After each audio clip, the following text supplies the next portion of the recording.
各位有緣嘅朋友，大家好。今日呢一集，我想同大家拆解一個極其實用、人人即用、直接關乎你哋年尾荷包嘅題目。2026年最後幾個月，每個生肖邊個月財運最旺，邊個月要特別小心。好多人睇完生肖運勢，知道咗自己全年大概嘅財運走向，但往往忽略咗一個最重要嘅細節。財運從來唔係全年平均分布嘅，而係有高峰、有低谷、有機遇、有陷阱。有啲月份你唔使點用力，錢都會自動流入你嘅口袋；有啲月份你搏到盡，回報依然寥寥無幾，甚至會因為一時衝動而將之前嘅積蓄全部施翻出去。正所謂順風順水嘅時候，唔使點用力都可以賺到盆滿缽滿；運勢低迷嘅時候，用力過度反而會傷到自己。所以今日我會逐個生肖拆解。農曆8月至12月，亦即係公曆9月至2027年1月，每個生肖嘅財運高點、低谷高危月份、機遇月份，同埋每個月份嘅避坑守財策略，內容極之詳細、極之實用。無論你係打工仔、做生意、自由職業，定係退休理財，都可以喺入面揾到自己需要嘅資訊。建議大家收藏轉發，反覆睇，幫自己同身邊嘅親友守住年尾財運平穩過渡到新一年。正式開始之前，先同大家講一個總體規律，適用於所有生肖。2026年農8月至12月係全年氣場由火燥轉為金水嘅關鍵過渡期。農8月金氣極盛，係全年偏財最旺嘅月份之一。9月土金相交，係穩守正財、累積儲蓄嘅好時機。10月水氣開始抬頭，係暗財湧現、舊債回籠嘅月份。11月水氣極旺，係全年最易因人情破財、因消費超支嘅月份。12月進入寒冬，係全年財富收官嘅月份。守得住就可以將全年成果穩穩落袋，守唔住就會功虧一簣。括嚟講，金水月份利財運，但各生肖嘅具體表現會因為本命五行同流年互動而有所不同，一定要逐個拆解清楚。我哋首先由農8月開始講起。農8月對應公年9月7日至10月7日左右，地支辛金當令，全年金氣最純、最旺、最造利嘅月份。呢個月嘅財運特質係流動快、機會多、偏財活躍，好適合處理投資、合夥、簽約、收款呢類需要決斷力嘅財務事項。對於五行喜金嘅生肖，呢個月係全年財運猛風；對於五行忌金嘅生肖就要特別小心，避免因為一時衝動而作出錯誤嘅財務決定。屬鼠嘅朋友，農曆8月係你全年偏財運最旺嘅月份之一。子水得生，金生符，金生水，水源源不絕，財氣暢通無阻。呢個月你嘅直覺會特別敏捷，投資眼光會比平日更加準確，好適合處理股票、基金、外幣類理財產品，或者追討舊債回收應收渣款。但係要特別注意，呢個月嘅財運特質係嚟得快去得快。如果你賺到錢之後就即刻大手筆消費、換車、換電話、應酬請客，財氣就會即刻散走，留唔到幾多。所以8月嘅理財口撇係見好就收，落袋為安，高危事項，切忌因為賺到少少錢就心紅，貿然加大利格借錢投資。因為9月之後水氣會轉弱，到時周轉唔嚟就會陷入被動。屬牛嘅朋友，8月土金相生，正財穩定，係你全年最適合守成嘅月份。打工嘅朋友呢個月嘅業績、獎金、津貼都會穩定到咗，唔會有太大驚喜，但亦都唔會有太大風險。做生意嘅話，適合收尾數、整理賬目、規劃下半年財務，唔適合開展新項目或大額投資。高危月份8月雖然平穩，但要注意人情破財，身邊會有人向你借錢或邀請合夥，千祈唔好因為心軟而應承，否則年尾會後悔莫及。屬虎嘅朋友，8月金木相戰，財運波動較大，你嘅本命木氣被辛金克制，容易出現明明有機會，但出手總是差少少嘅情況。呢個月適合以守為攻，唔好主動出擊追求新機會，反而應該專注做好手上已有嘅工作，將現有資源最大化。高危月份8月係你全年最容易因衝動而破財嘅月份之一，見到機會就心動，見到風口就想衝，係你最大嘅弱點。呢個月一定要強迫自己慢3分，所有重大財務決定都拖一拖，諗清楚先出手。屬兔嘅朋友，8月卯木被辛金暗克，財運屬於有勢無實，表面睇機會好多，但實際落手嘅回報往往比預期少。呢個月適合耕耘多過收割，即係適合鋪路建立人脈累積資源，但唔好指望即時有回報。高危月份，8月係你全年最容易俾人拖數嘅月份，即係應收嘅錢收唔返，應得嘅分紅被拖延。建議你提前做好合約保障，所有口頭承諾都要白紙黑字寫清楚。屬龍嘅朋友，8月申辰半合水局，財運屬於潛藏待發嘅狀態，即係錢財暫時未到手，但其實已經喺路上，只係需要時間等待。呢個月適合耐心等待，唔好心急催收或衝動轉向。財運最旺嘅日子集中喺月中，即係龍佬8月15前後呢段時間，不妨主動跟進舊客戶舊項目，容易收到好消息。屬蛇嘅朋友，8月巳申相合，係你全年財運最旺嘅月份之一，火金相濟，正財偏財齊齊到位。打工嘅有機會獲得獎金、分紅加薪；做生意嘅會迎來新客戶、新訂單、新合作。呢個月係你全年最適合主動出擊嘅月份，有咩計劃、有咩項目都可以趁呢個月全力推進。但係要記住，8月財運雖旺，但財氣嚟得急。如果你唔懂得收嘅話，賺到嘅錢會喺9月、10月慢慢流失。所以8月嘅理財重點係賺到錢之後，即刻鎖定部分做儲蓄或穩健投資。屬馬嘅朋友，8月午火被辛金耗域，財運屬於平穩偏弱嘅狀態。呢個月你嘅財運唔會有大驚喜，但亦唔會有大損失，適合低調過渡，即係專注做好本分，唔好強求突破。高危月份，8月係你全年最容易因面子而破財嘅月份，即係因為唔想丟架、唔想拒絕人而做出唔理性嘅消費或投資決定。呢個月要記住一句話：真正嘅體面係戶口有足夠嘅儲蓄，唔係表面嘅風光。屬羊嘅朋友，8月土金相生，正財穩步上升。呢個月你嘅努力會開始見到回報，之前被拖欠嘅款項、被拖延嘅項目會陸續有進展。呢個月適合積極跟進，即係主動去追翻之前應得嘅收益，唔好怕麻煩。財運最旺嘅日子集中喺月尾，龍中8月20過後。呢段時間不妨主動聯絡舊客戶、舊合作夥伴，容易帶來意外驚喜。屬猴嘅朋友，8月係你嘅本命月，辛金當令，財運極旺。呢個月你嘅創造力、執行力、判斷力都會達到全年高峰，好適合開展新項目、新計劃、新投資。但係要特別注意，呢個月嘅財運特質係機會多陷阱，更多你會見到大量看似美好嘅機會，但當中有一半都係糖衣毒藥。所以8月嘅理財口訣係精挑細選，寧缺毋濫。高危月份，8月係你全年最容易因自信過度而踩坑嘅月份。記住一句話，唔係所有送到你面前嘅機會都值得抓住，揀一個最適合嘅，集中全力去做，遠比分散投資更有效。屬雞嘅朋友，8月有金得月令生符，財運屬於強勢上升嘅狀態。呢個月你嘅正財會明顯增加，工資獎金佣金都會比平時豐厚。偏財方面，適合處理股票、基金、外幣等理財產品，容易有斬獲。但係要特別注意，呢個月嘅財運雖然強勁，但同時你嘅消費落望都會大增，容易因為心情好而大手筆消費。所以8月嘅理財重點係先儲後使，即係賺到錢之後第一時間將一部分轉入儲蓄戶口，剩低嘅先用作日常開支。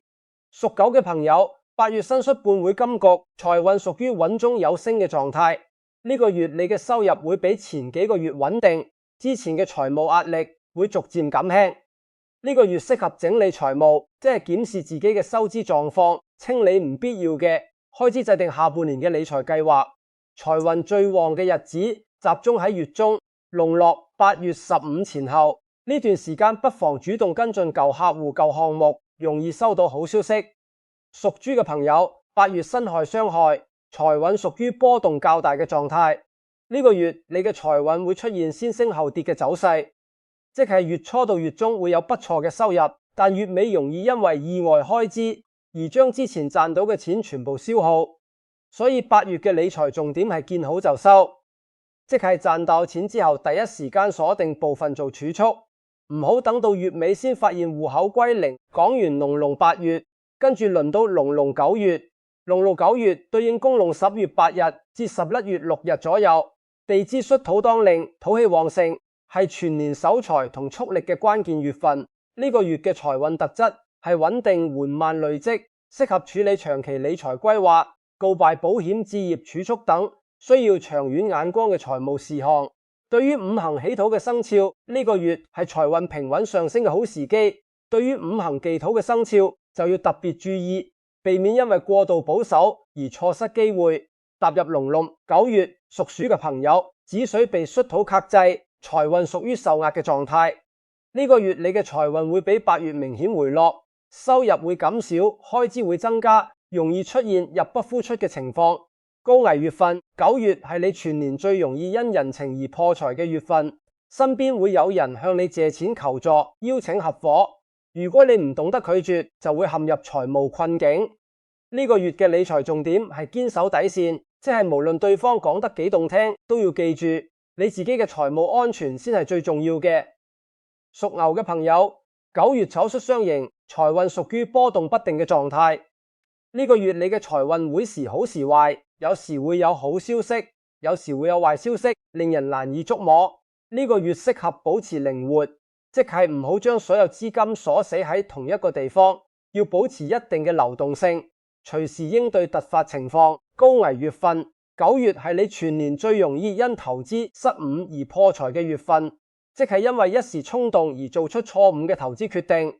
記住一句話，唔熟悉嘅領域唔好掂，唔了解嘅項目唔好入。屬虎嘅朋友，9月壬午戌戌合夥局，財運屬於強勢反彈嘅狀態。呢個月你嘅財運會比8月明顯好轉，收入會增加，機會會增多，適合主動出擊。有咩計劃，有咩項目都可以趁呢個月全力推進。但係要記住，9月財運雖好，但財氣嚟得急。如果你唔懂得收嘅話，賺到嘅錢會喺10月、11月慢慢流失。所以9月嘅理財重點係賺到錢之後，即刻鎖定部分做儲蓄或穩健投資。屬兔嘅朋友，9月卯戌合夥，財運屬於平穩上升嘅狀態。呢個月你嘅正財會穩定增加，偏財方面亦會有小驚喜，適合積極爭取，即係主動去爭取應得嘅。加薪獎金分紅，唔好怕收。財運最旺嘅日子集中喺月中，農曆9月15前後。呢段時間不妨主動向上司、客戶、合作夥伴提出你嘅要求，容易得到正面回應。屬龍嘅朋友，9月辰戌相沖，財運屬於劇烈波動嘅狀態。呢個月你嘅財運會出現大上大落嘅走勢，即係有時會賺到錢，有時會蝕錢，令人心力交瘁。高危月份9月係你全年最容易因決策失誤而破財嘅月份，即係因為心急、因為衝動、因為冇做好功課而做出錯誤決定。呢個月嘅理財重點係以靜制動，即係盡量避免做重大財務決定，等氣場穩定之後再出手。屬蛇嘅朋友，9月巳午未會火局，財運屬於旺中有險嘅狀態。呢個月你嘅財運會非常旺盛，收入會大幅增加，機會會不斷湧現，但同時風險都會隨之增加。呢個月適合膽大心細，即係要敢於把握機會，但同時要小心謹慎，做好風險管理。高危月份9月係你全年最容易因貪心而破財嘅月份，即係因為見到機會就盲目投入，而忽略咗背後嘅風險。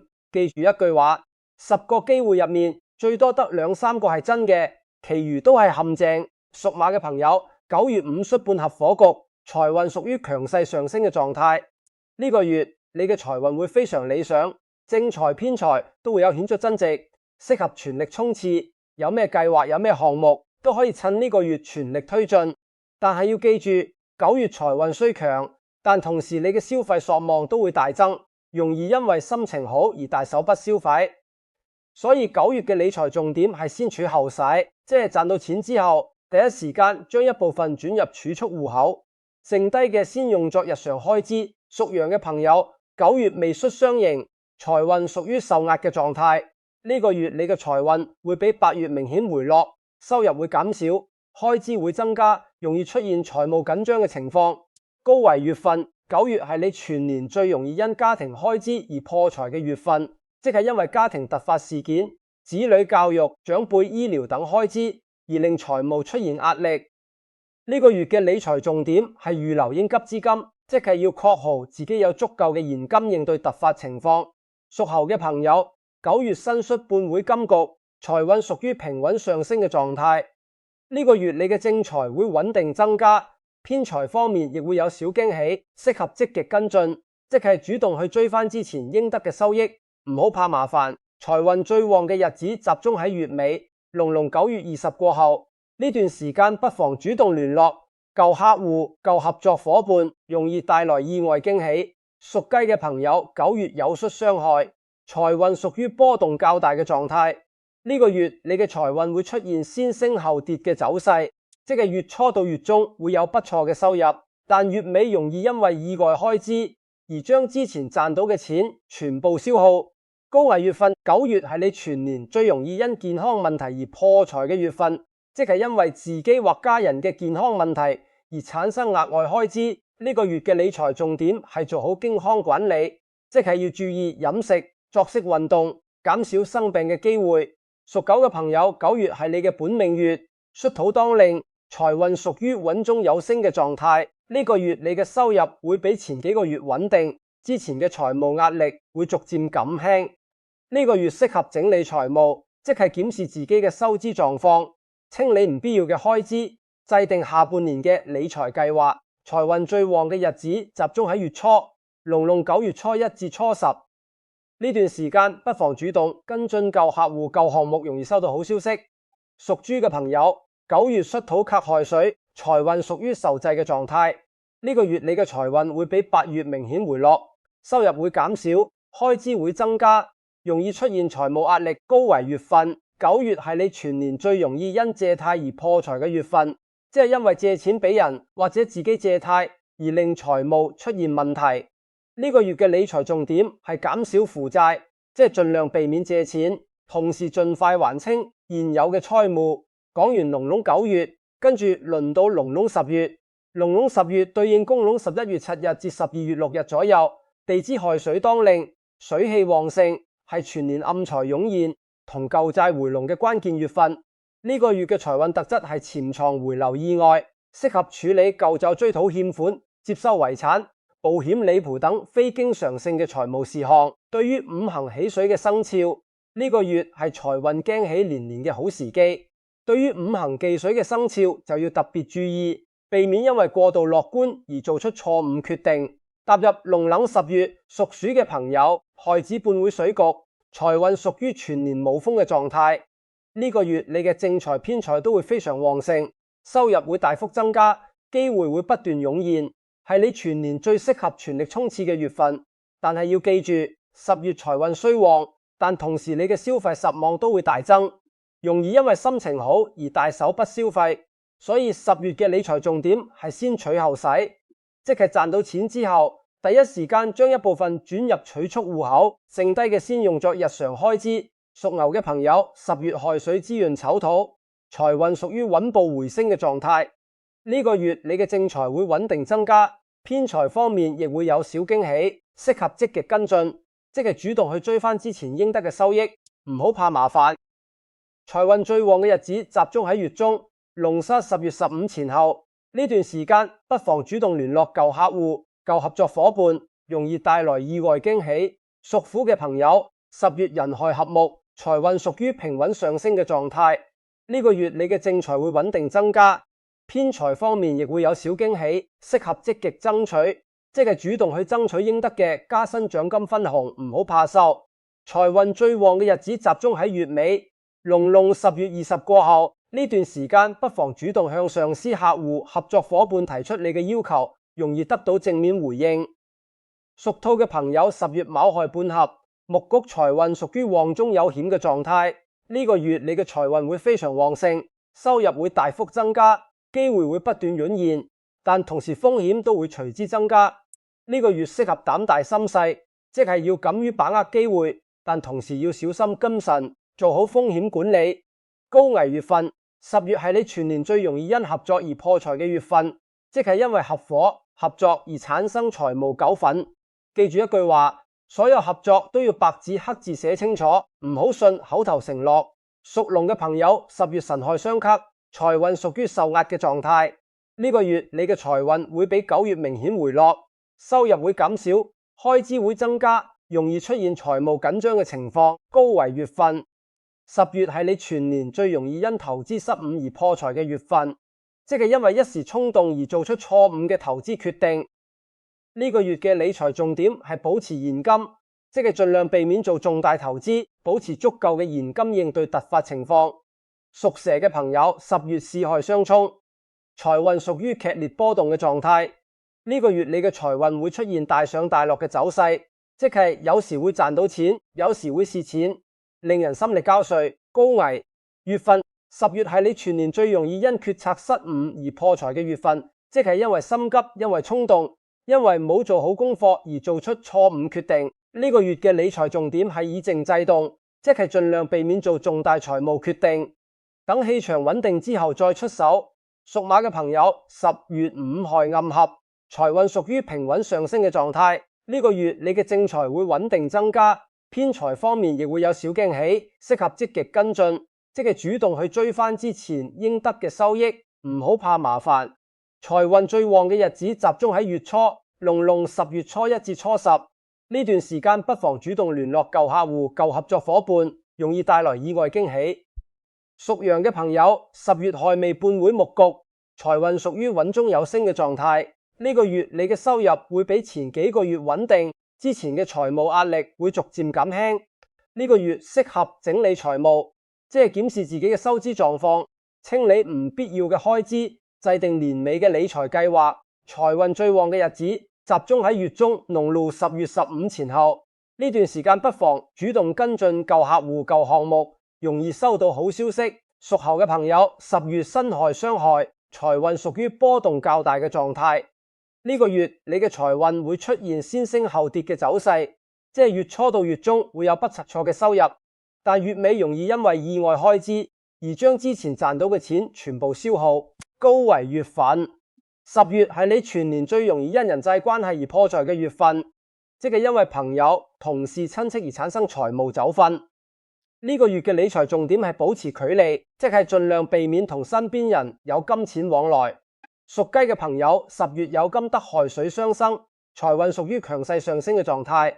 呢個月你嘅財運會非常理想，正財、偏財都會有顯著增值，適合全力衝刺。有咩計劃、有咩項目都可以趁呢個月全力推進。但係要記住，10月財運雖強，但同時你嘅消費神旺都會大增，容易因為心情好而大手筆消費。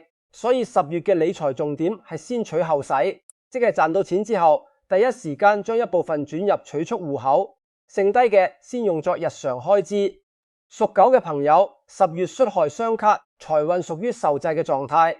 呢個月你嘅財運會比9月明顯回落，收入會減少，開支會增加，容易出現財務壓力。高危月份，10月係你全年最容易因家庭開支而破財嘅月份，即係因為家庭突發事件、子女教育、長輩醫療等開支而令財務出現壓力。呢個月嘅理財重點係預留應急資金，即係要確保好自己有足夠嘅現金應對突發情況。屬豬嘅朋友，10月係你嘅本命月，亥水當令，財運屬於全年冇風嘅狀態。呢個月你嘅正財、偏財都會非常旺盛，收入會大幅增加，機會會不斷湧現，係你全年最適合全力衝刺嘅月份。但係要記住，10月財運雖旺，但同時你嘅消費慾望都會大增，容易因為心情好而大手筆消費。所以10月嘅理財重點係先儲後使，即係賺到錢之後第一時間將一部分轉入取蓄戶口，剩低嘅先用作日常開支。講完農曆10月，跟住輪到農曆11月同12月，呢2個月係全年嘅收官月份，財運嘅重點在於守而唔係攻。農曆11月對應公曆12月7日至2027年1月4日左右，地支子水當令，水氣極旺，係全年最易因人情而破財、因消費而超支嘅月份。農曆12月對應公曆2027年1月5日至2月2日左右，地支丑土當令係全年財富收官嘅月份，守得住就可以將全年成果穩穩落袋，守唔住就會公拉一年。由於篇幅有限，如果大家想詳細了解11月同12月每個生肖嘅具體財運走勢、高危月份避坑策略，歡迎喺評論區留言話我知，我會繼續為大家詳細拆解。總括嚟講，2026年最後幾個月嘅財運規律係8月偏財最旺，9月正財最穩，10月暗財湧現，11月要防人情破財，12月要守好財富。每個生肖都要因應自己嘅本命行同流年互動，順勢而為，量力而行，先可以喺年尾守住全年嘅成果，迎接新一年嘅好運。覺得呢篇內容幫到你嘅朋友，記得點讚、收藏、轉發，分享俾身邊嘅親友，等佢哋都可以避開年尾嘅財運陷阱，一齊過個肥年。評論區留低你嘅生肖，我會為你提供更詳細嘅個人化建議。祝大家下半年財運亨通，年尾豐收，來年更旺。